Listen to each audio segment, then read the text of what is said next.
Pare ang tinuod nga pastor, piki ang mga pastor-pastor karon, misulpot lamang ni adtong 16th century. Mao kini allegation ug mga accusation gikan ni Lou Hamero Alaan. Ug mao kini ato i-discuss karon, part 2 sa ato ang programa Dahunog sa mga pangutana, opinion o tubag.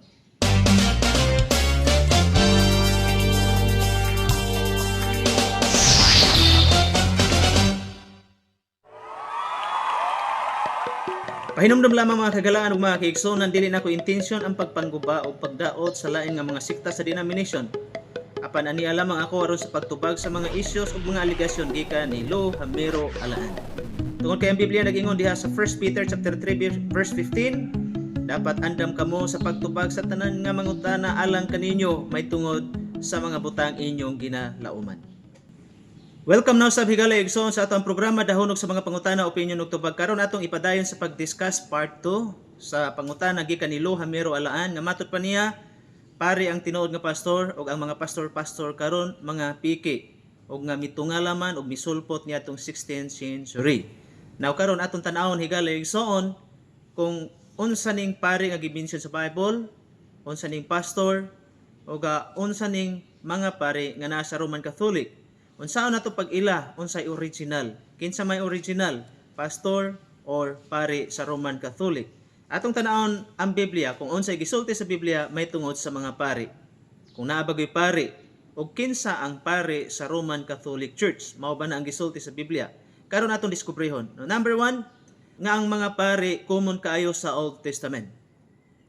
Ang mga pare niadto Higala Igsoon dunay higpit nga requirements nga dili pwede mahimong pare ang dili kaliwat ni Levi. Buti pasabot, dili pwede nga mahimong pare ang dili kaliwat ni Levi. Karon, aton tan-awon unsa di ay ang pare sa Roman Catholic. So ilaha ra pod na siya nga sistema sa pagdumala. Ug way kalambigitan ang mga pare sa Roman Catholic. In other words, why connection sa mga pare nga gimension sa Bible? Sa simpleng rason, tungod kay ang requirements para mahimong pare dapat kaliwat ni Levi. Makita nato, ang mga pare sa Old Testament, dunay mga asawa. Like for example, si Aaron ang pinakaunang high priest. Doon na siya mga anak, therefore, naa siya asawa. Ang amahan ni Samuel, makita nato, usa ka pare nga nag-alagad sa templo. Ang amahan ni Juan Bautista, pare nga nag-aalagad dito sa templo. So diyan nato makita nga ang pare sa Old Testament abot sa kapanahonan ni John the Baptist, ato makita Higala Igsoon nga dunay mga asawa. Ikumpara nimo sa mga pare sa Roman Catholic, ang Roman Catholic mandatory nga dapat walay asawa. So diyan nato makita ang kalahian. Therefore, walay connection ang priest sa Roman Catholic nga ilang i-connect dito sa priest nga gimension sa Bible. Tungod kay sa akong gikaingon, ang mga pare sa Roman Catholic dili pamilya ni Levi. Tungod kay usa sa mga dagko kayo nga requirements nga diin dapat pamilya o kaliwat ni Levi. Ngano ang priest sa Roman Catholic Church dili siya matawag natong biblical tungod kay human sa pag-anhi ni Jesus Christ or pinaagi kang Kristo mismo nawagtang or giwagtang na ang trabaho sa mga pare sa Old Testament. Now para atong masabtan, ato sa i-define kanang word priest. Unsa ang priest? Now the word priest is used throughout the Old Testament to describe a person who enters God's presence on behalf of the people of God. They were mediators, go-betweens. Priests essentially performed two roles on behalf of God's people. They interceded for them, meaning they spoke to God on behalf of God's people. Secondly, they made sacrifices for them to deal with their sins. So kining duha ka duties ato makita Higala Igsoon. Number 1, intercessors or tigpangamuyo or tigpangaliya. Munay unang trabaho sa pare. Ikaduha, kining gitawag mag-offer or made sacrifices para sa sala sa mga tao. Munay duha ka dagkong function sa pare. Ang pare usa ka mediator. Siya mo patunga diha sa tao ngadto sa Dios. Buti pasabot, ang pare mo'y mudala sa mga butang gusto or pangayoon sa mga tao ngadto sa Dios. O ang pare siya mo'y mudala sa mensahe nga gikan sa Dios paingon sa mga tao. Mediator. Ang Bible nag-ingon diha sa 1 Timothy chapter 2 verse 5, there is only one mediator. Dunay usa lang katig pataliwala or priest nga mopatunga sa tao o sa Dios o kana mao si Ginoong Hesukristo. Wala nay lain. Wala na. Pag-abot sa New Testament, wala na. Si Jesus Christ na lang ang priest. Siya ang gitawag high priest forever. Ug bunay usa sa hinungdan nga pinagi kang Ginoong Hesukristo ingon nga high priest, nawagtang na ang trabaho sa mga pari sa Old Testament. Muna kung imong makita higalay igsoon, si Kristo na ang atong gitawag high priest. Ang Biblia mismo ana may nagsulti. He is our intercessors forever. Sa Romans chapter 8 verse 34, matupadihan ni Apostol Pablo, kinsa ang makapanaog sa hukom? Si Kristo Jesus nga namatay, apan nabanhaw gikan sa mga patay, nga nakaron sa tuo sa Dios, nga nagamuyo gayod alang kanato. Naglingkod siya. Siya lang ang makapanaog og hukom. Unya siya nakaron sa tuo sa Dios, nagalingkod as our intercessor. Og munay trabaho sa usa ka pari. Munay si Jesus Christ hangtod nining orasa nagpadayon ang iyang function as our priest. Busa wala nagikinanglan ang mga pari karon nga panahon. Tungod kay naatay pari hangtod sa hangturan nga mao si Ginoong Hesukristo. Sa unang Juan 2:1, kita adunay manlalaban nga mga tubang sa amahan. Si Hesukristo ang matarong. Siya na ang mga tungod kay siya ang mediator, siya atong high priest, siya ang naa sa tunga nato. So siya maoy mo atubang para nato ngadto sa amahan. Diya sa Hebrew 7:25, busa sa tanang panahon siya makaluwas sa mga muduol sa Dios. Pinaagi kaniya kay buhi man siya sa kanunay aron sa purpose sa pagpangamuyo alang kanila, alang kanato. Ug mo nay trabaho sa usa ka priest, pagpangamuyo. Og si Kristo na mao ang nagapamuhat niya na karon. Wala na gikinahanglan ang trabaho sa mga pari. Now si Jesus Christ ingon nga pangulong pari, nagahalad usab og sakripisyo, pero dunay dakong kalahian. Mabasa nato diha sa Book of Hebrews nga si Jesus Christ nagahalad og misulod siya didto sa balaang dapit, dili pinaagi sa dugo sa hayop, kundi ang iyang gihalad ang iyang lawas mismo, ug ang iyang gigamit sa pagsablig sa dugo ang iyang kaugalingong dugo mismo nga giula alang sa kapasayloanan sa atong mga sala. So si Jesus Christ as our priest nag-offer. Siya ang offerer ug ang offering ihapong kaugalingon. Ug munang hingpit ang kang Jesus Christ nga offering tungod kay once and for all kausa lang apan alang sa tanang kaliwatan. Now sa Hebrehanon kapitulo 10, 19 ngadto sa 21. Mga igsoon, kay adu naman kitay pagsalig nga makasulod sa dapit balaan, pinaagi sa dugo ni Hesus, pinaagi sa bag-o o buhi nga agianan nga iyang gibuksan alang kanato lahos sa tabil, nga sa ato pa pinaagi sa iyang lawas, o kay kita adu na may bantugang pari nga nagdumala sa balay sa Dios, matud pa dinha siya ang bantugang pari nga pinaagi siyang paghalad, iyang giablihan ang tabil ang ganghaan, ug busa kita karon matud pa dinhi makasulod sa dapit balaan.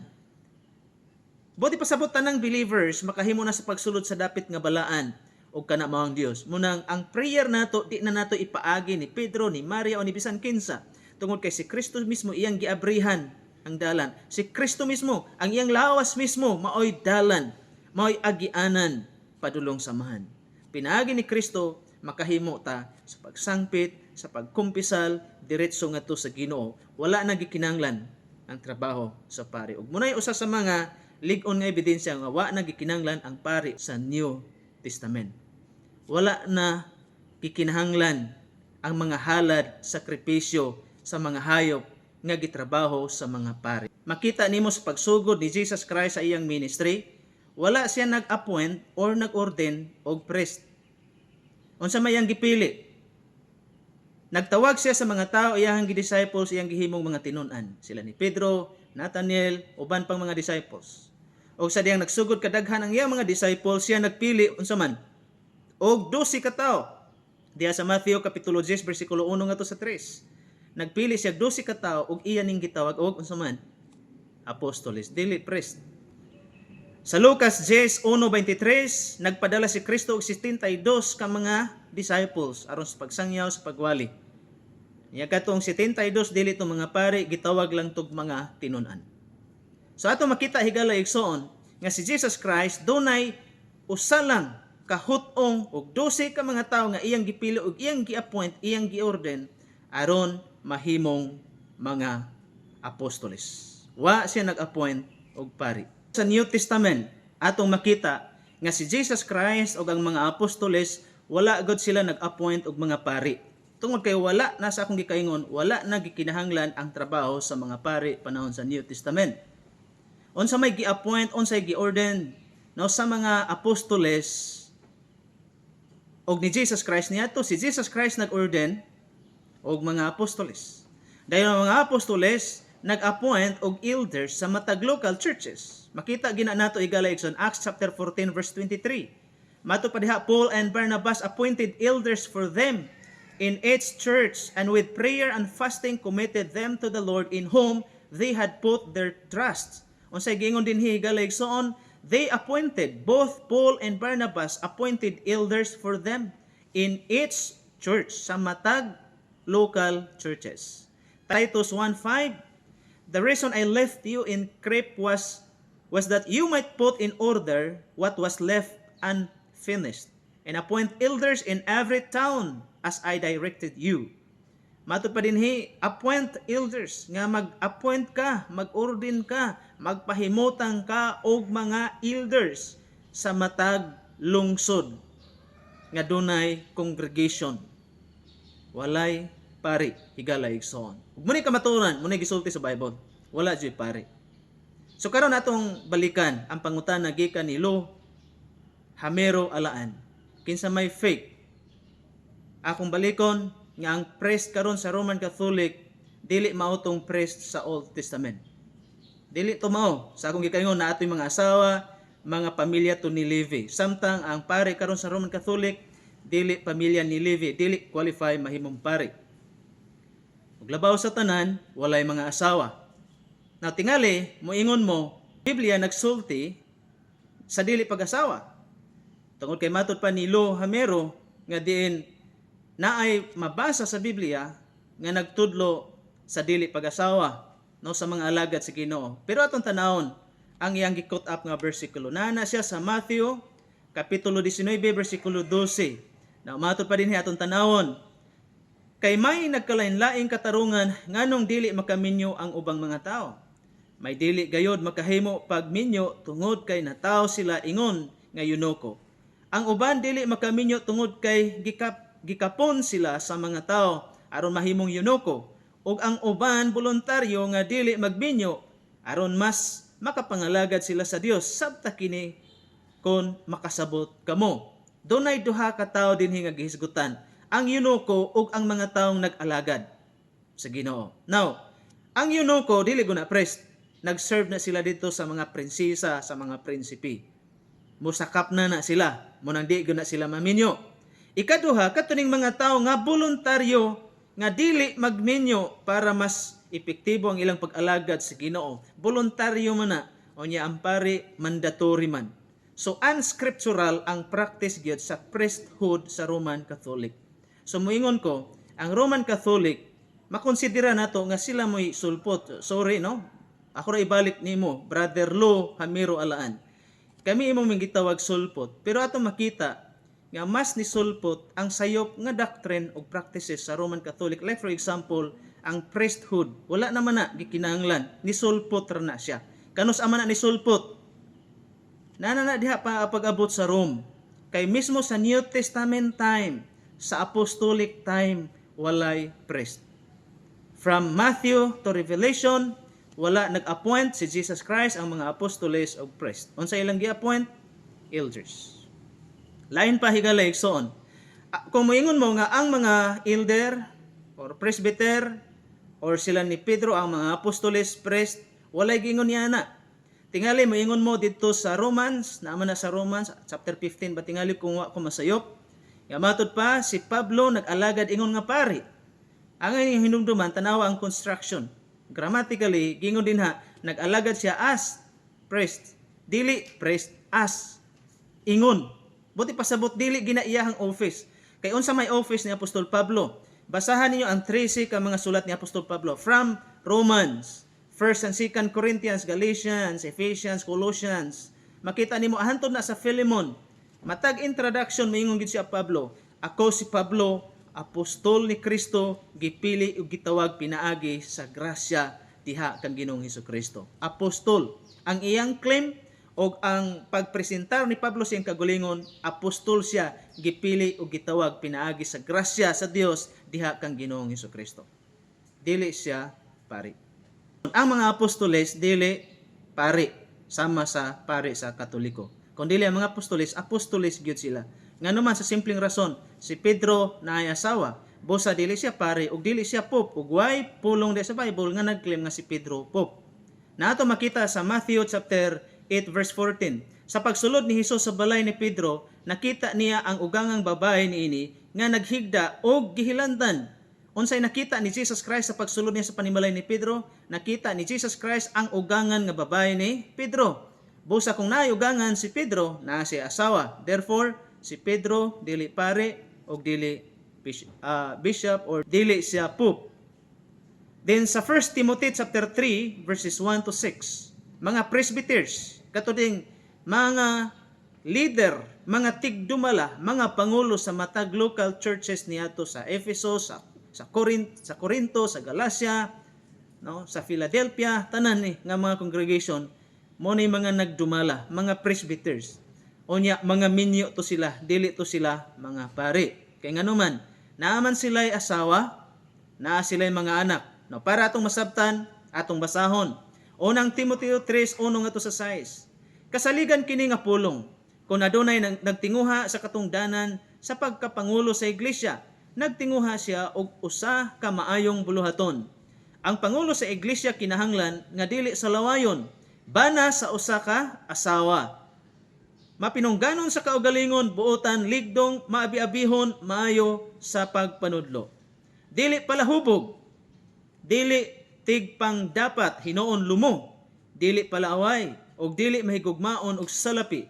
Kinahanglang maayo ang iyang pagdumala sa iyang kaugalingong panamalay, sa iyang mga anak, diha sa pagkamasinugtanon uban sa pagkamatinahuron sa tanang paagi.